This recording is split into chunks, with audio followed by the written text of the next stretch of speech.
presented by Swami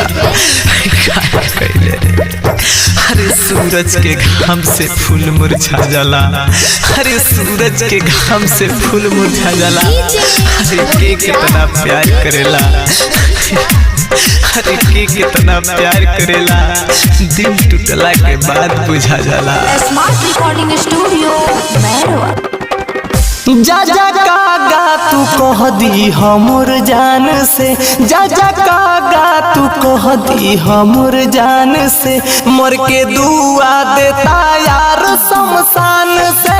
जा जा कागा तू कह दी हमर जान से, मर के दुआ देता यार शमशान से।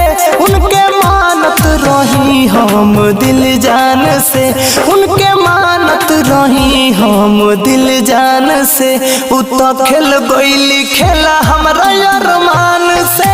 जा जा कागा तू कह दी हमर जान से, मर के दुआ देता यार शमशान से। जा जा कागा तू कह दी हमर जान से।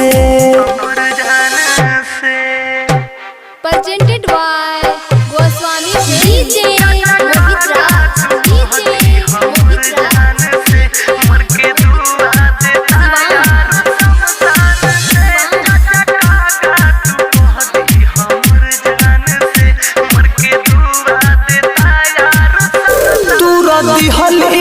दिल बतिया घरवा के मान, क्षण में बन गईली जाके दोसर के उजान।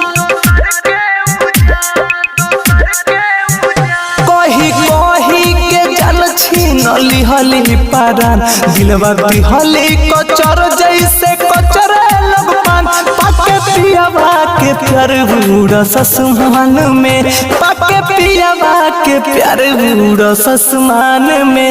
मर के दुआ देता यार शमशान से। जा जा कागा तू कह दी हमर जान से, मर के दुआ देता यार शमशान से। जा जा कागा तू कह दी हमर जान से। Presented by Goswami Films, DJ Mohit Raj, DJ Mohit Raj।